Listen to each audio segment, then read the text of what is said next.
meet my bride. Let's go for a ride in my newfangled automobile.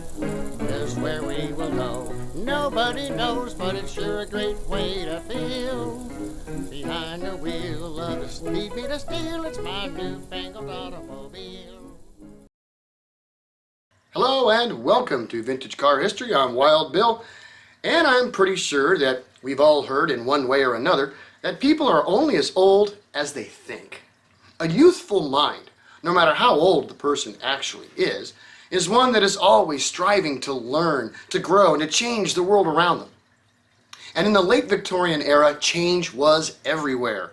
New sciences, technologies, inventions. It was an exciting time for anyone that possessed such a youthful mind. And the automotive world has a lot to thanks to give to such a man with such a mind, who though came to the industry late in life, made his youth be felt for all time. This man is Emile Delahay. Born in Tours in 1843, he was, like most future motorheads, gifted in engineering, and he dug into it. Once he got his degree in 1869, he jumped around a bit, got married, and then got into bricks. Yeah, bricks. But we're talking some serious brick making here and not just bricks. Delahaye had gears turning in his head and began to mechanize the brick and ceramics industry. He took control and ownership of the factory he worked at, convenient, which supplied the industry and came up with innovations to streamline production of ceramics. Business boomed, and Emile began to think about how to apply his ideas to other industries. His first stop was to go into design and production of pumps, more specifically portable water pumps for marine use. Now, anyone who knows anything about boats and ships work and how they work can tell you that keeping water out of them is important. And Delahaye saw that a small gas-powered engine connected to a water pump designed to work with said engine would be a boon for many sailors. By 1888, he had himself designed an engine, and a very good one.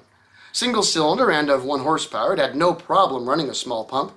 He then made a twin cylinder with about 2 horsepower, heavier but could move a lot more water. But he decided to turn his attention towards a new industry coming around about that time. He had already designed some very reliable engines, and wrapping a car around engines was all the rage. But Delahaye didn't want to just slap something together.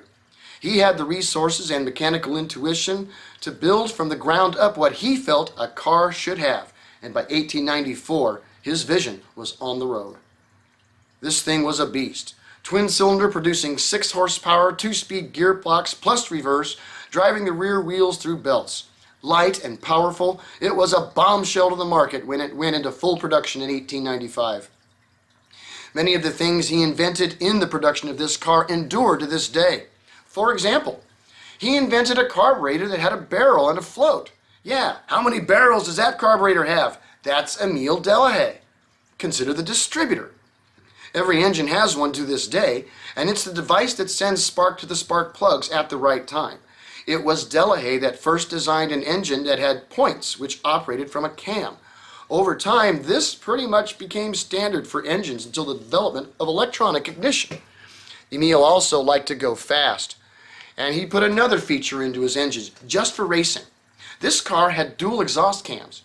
Pull the lever on the dash and the car would retime for speed. The race cam would allow for higher RPM by clearing the compression faster. Fuel economy went down and the car was noisier, but you also gained another horsepower in the process and could hit 25 miles an hour and keep it there, no problem. Emile decided to race the car and drove it himself in the 1896 Paris-Marseille race. His cars were well built, fast, and got a lot of notice. He enthusiastically began to improve his car, striving to increase the power and stability. However, Emile himself, by 1900, was unfortunately a very sick man.